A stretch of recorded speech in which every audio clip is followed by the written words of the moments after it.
Part 1. You'll hear a telephone conversation between a customer and the receptionist at a courier company. First, you have some time to look at questions 1 to 8.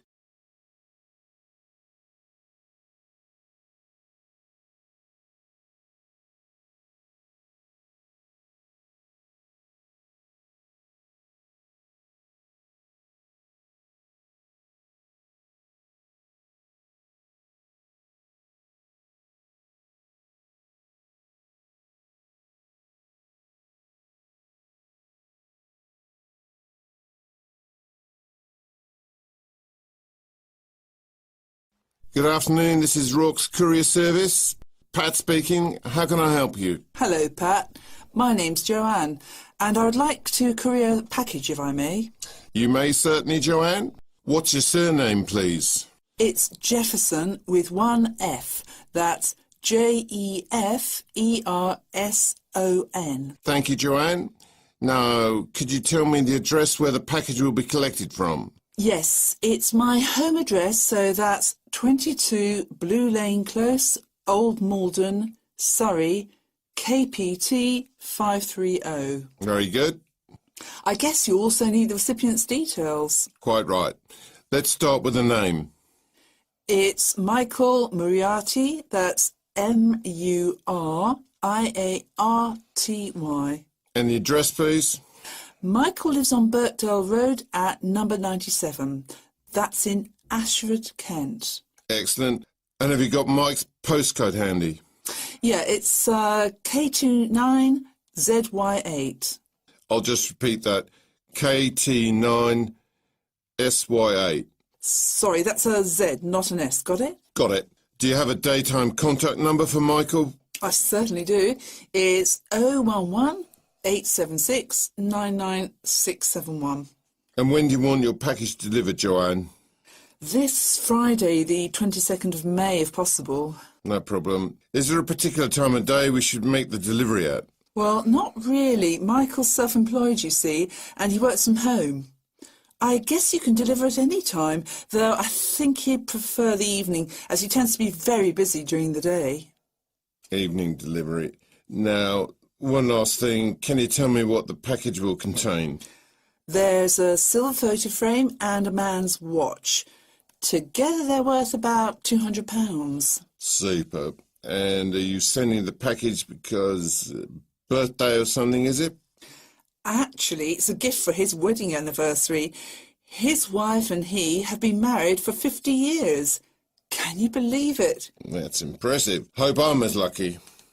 I assume you accept plastic? We take all major credit cards as well as bank drafts and cheques.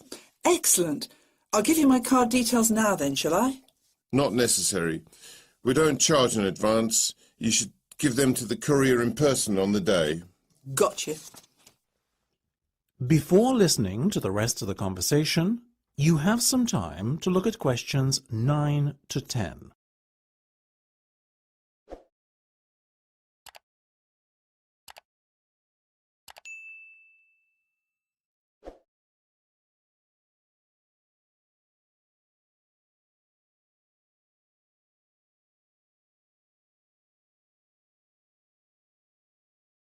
Now, delivery will cost you £50, but I can recommend something. Of course. If I were you, I'd take out our goods in transit insurance as your package is quite valuable. Isn't that included in the price then? No, you're only covered for theft, but not for accidental loss. Surely you're responsible if the product gets mislaid. Not since the recent change in legislation. Customers are now required to take out an additional insurance to cover this risk. That's ridiculous. So I pay £50 and have to cough up more money if I want to make sure my package doesn't get misplaced. What am I paying you for? I'm sorry, Joanne. I wish I could change the situation, but I can't. How much is this insurance then? £2. Ah, well, why didn't you say so? In that case, I'll take it. Great. Well, that should be everything for the moment, Joanne. We'll give you a call, let you know we're coming. Thank you. Bye-bye. Cheerio then. That is the end of Part 1. You now have half a minute to check your answers.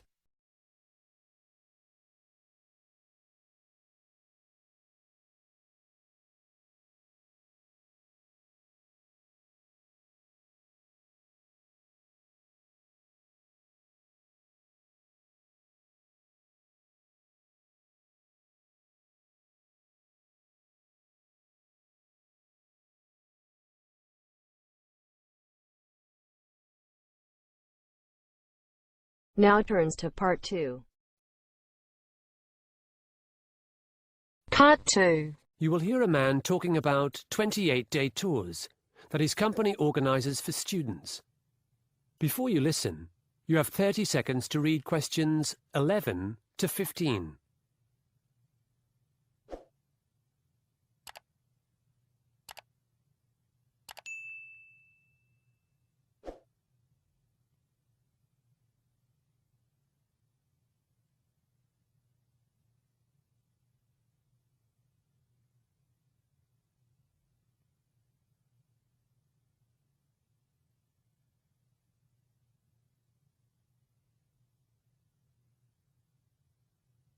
Welcome to Go16, the adventure tour company for high school students. I've met some of you young people before our last meeting, and I'm glad your parents could make it tonight. Let's get started. You probably know that our company takes students aged 16 to 18 to around 40 destinations worldwide. Our maximum group size is 14, and we're away for 28 days. We usually go in the long summer vacation, but a couple of groups go in winter. Last year, Go16 groups visited China, Indonesia, Vietnam, and Peru. Sorry, not Indonesia, Malaysia. And this year, we're adding Ukraine. That'll be a winter trip because Kiev is gorgeous in the snow, but the climate brings additional challenges. But what you may not know is that Go16 is no ordinary business. We're as concerned about social responsibility as traveling. Of course, we go to beaches and restaurants like ordinary tourists, but every Go16 tour must include 3 things. Firstly, students learn some of the local language through a 10-day stay with a family. Then, they go on a trek. In Peru, we climb for 3 days in the mountains up to Machu Picchu. It's fantastic. Lastly, Go16 students volunteer for 2 weeks for a community organization. Before you listen to the rest of the talk, you have 30 seconds to read questions 16 to 20.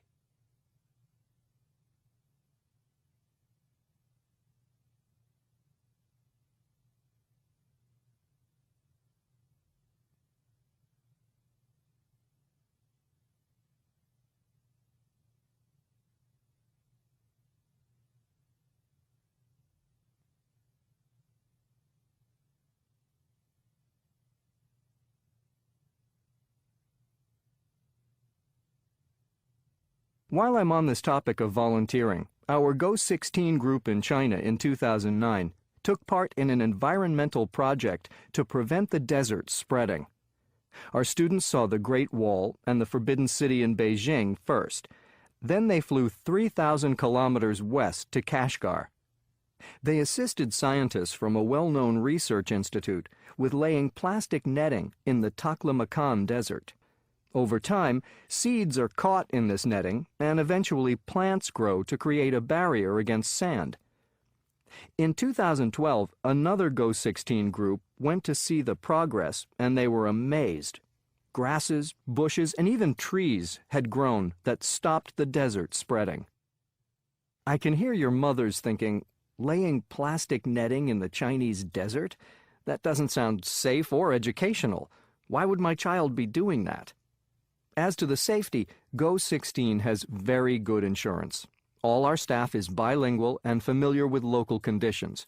Furthermore, we follow New York State health and safety regulations in every country we're in. Concerning the educational value of the Desert Project, I think all of those Go16 students got straight A's in biology and geography back home. Perhaps you're wondering, what does all this cost? Go16 has 2 packages which you can read about in the brochure I'll pass round. Since the kids raise some of the money themselves, it's less expensive than you might think. As I said before, we've added Ukraine this year. We chose this country because the history of Eastern Europe is now part of the school curriculum. Some of you here tonight might be studying the communist period and the breakup of the former Soviet Union. Many Americans also have family members from there. Lastly, I was born in Kiev, the capital, so I'm Ukrainian American. I can give a special insight into the country and culture. Now, I said earlier that Ukraine is lovely in winter. However, some of the community projects Go16 will be involved with are connected to AIDS and drug use. These may be challenging for teenagers. In my opinion, the world is a complex place, and understanding complexity is an important part of education. Of course, Go16's tours are fun. Trekking is fantastic fun, but they're also about personal development and understanding our ever-changing world. Now it's your turn. Any questions? That is the end of part 2. You now have half a minute to check your answers.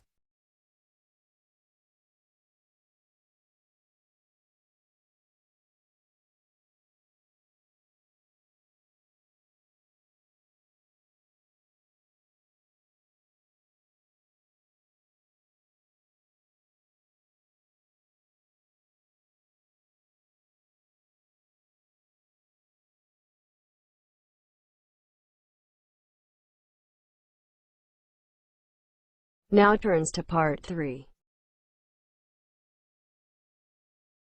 Part 3. You hear a discussion between a couple and a real estate agent. First, you have some time to look at questions 21 to 25.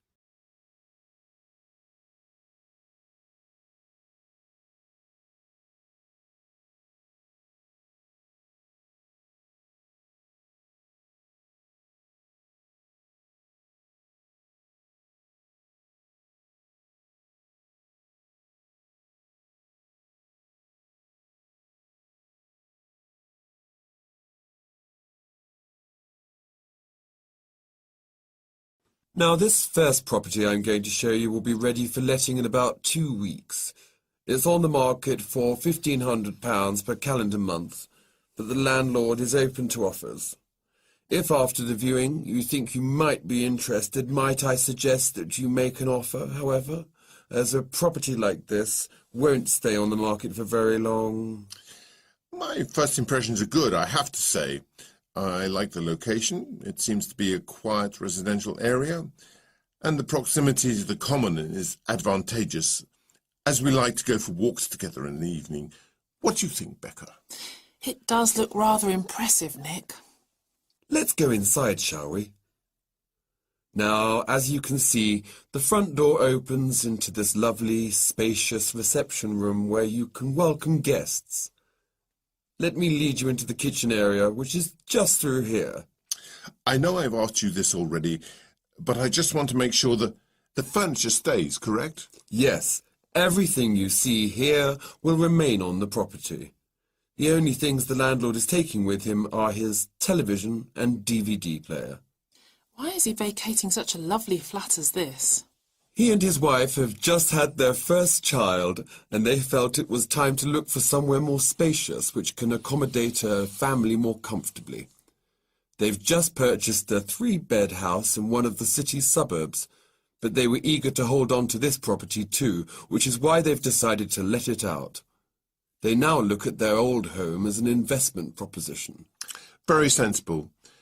The size of the kitchen is something I have a little bit of an issue with, though. After all, while there are plenty of counters and workspaces, there isn't a kitchen table or anywhere to eat. True, but come through here and you'll find a very generous dining area. Wow, this is roomy. We could definitely entertain here, Nick. Do you mind if we view the bedroom and bathroom next? Of course. This way. Here's the master bedroom. There's a small room off to the side there that could arguably be used as a second bedroom, but I think the lack of space makes it better suited to acting as an office. Your ensuite bathroom is through here. It looks very modern. Has it been recently decorated? Better than that. In fact, the bathroom is completely new. It was only fitted last week. The house has also been given a professional clean, and all of the rooms were redecorated after the landlord moved out. Before you hear the rest of the discussion, you have some time to look at questions 26 to 30.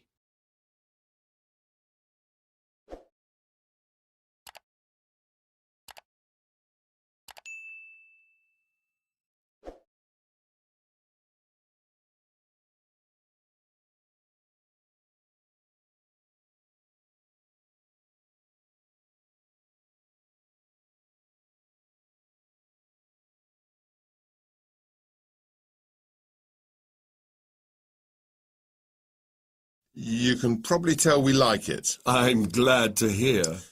But now let's get down to business. It's on the market at 1,500, you said, right? Right. Well, realistically, what do you think the landlord would be willing to accept? I would say offers over 1,400. Well, I'm not prepared to offer that.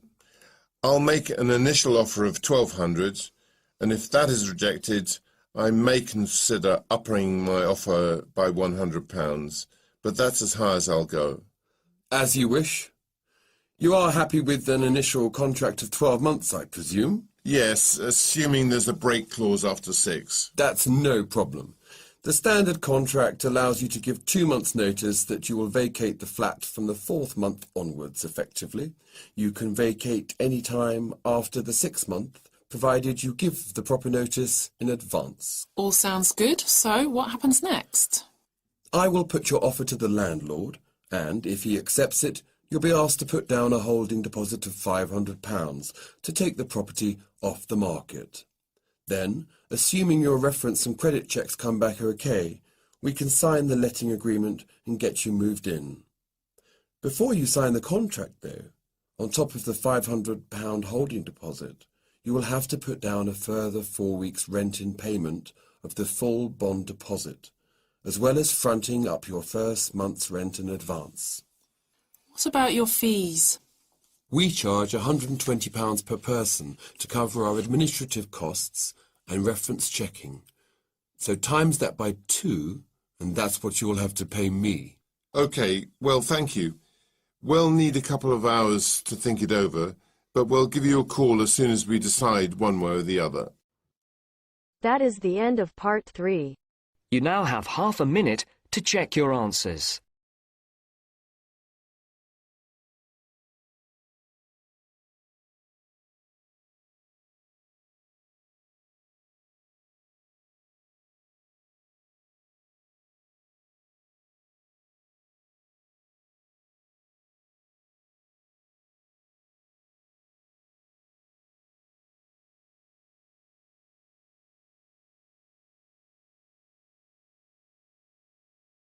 Now turns to part 4. Part 4. You will hear a lecture about an island near Antarctica called Macquarie Island. Before you listen, to read questions 31 to 40.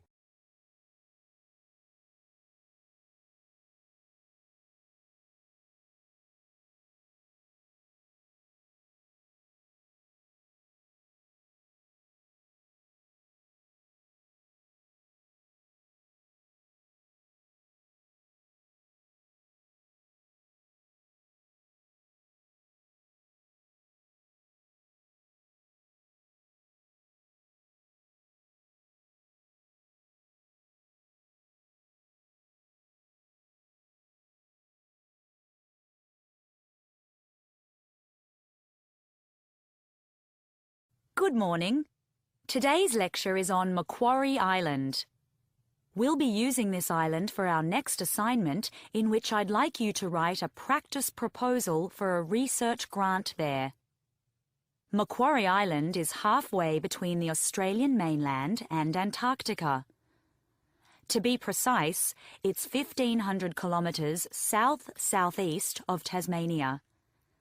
It's quite a small island, only 128 square kilometres, but its geological value is immense. In 1997, it was made a UNESCO World Heritage Site for this reason. Macquarie Island is the only place on Earth where rocks from the mantle are exposed above sea level. Macquarie Ridge, which the island is part of, is right between 2 tectonic plates, the Indo-Australian and the Pacific. As you may imagine, earthquakes are common. One in 2004 registered 8.1 on the Richter scale. Luckily, there was no loss of human life. Discovered by Frederick Hasselburgh in 1810, Macquarie Island was named after the Governor of New South Wales, a British colony which is now an Australian state. Hasselburgh was looking for seals to kill.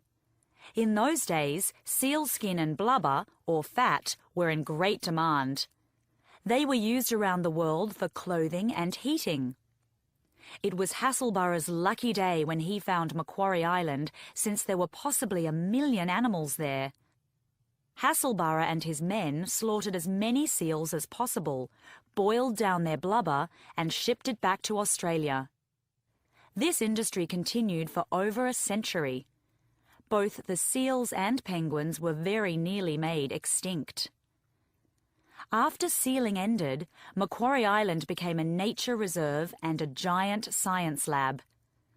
At present, there are no permanent inhabitants, and only 40 people, nearly all scientists, stay there temporarily. There's been an Antarctic base there since 1948. I think it's now called the Australian Antarctic Division. But back to some unfortunate events. In 1810, by accident, Hasselborough carried rats on his ships. Deliberately, he brought rabbits to feed his workers. Later, cats were introduced to kill the rats, but the cats bred like rabbits. By the 1950s, there were huge rat, cat, and rabbit populations. It is believed the cats killed 60,000 seabirds each year.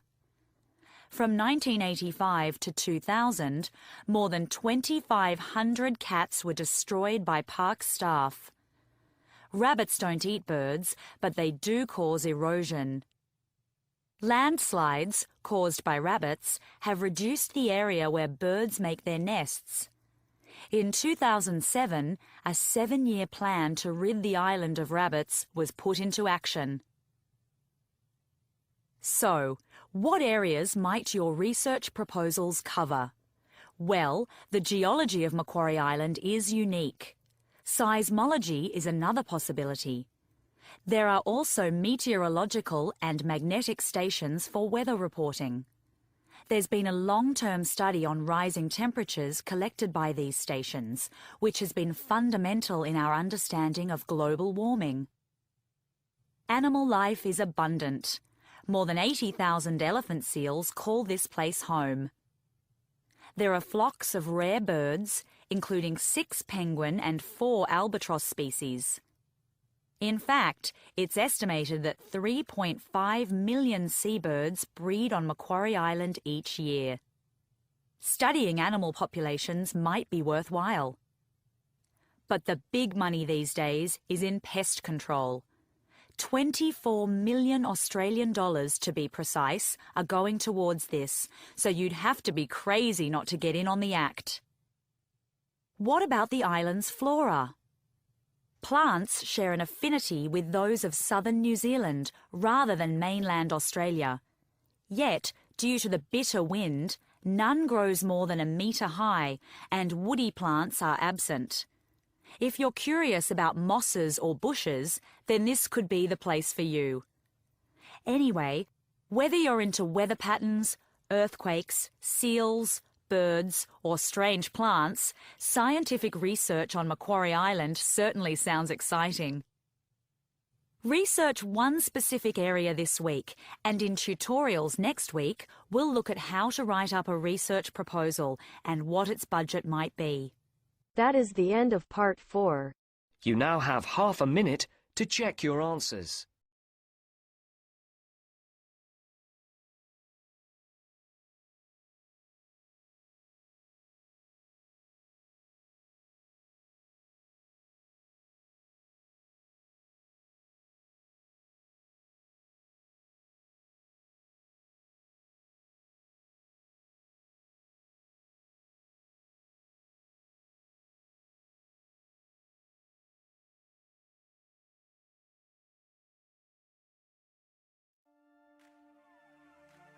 That is the end of the listening test.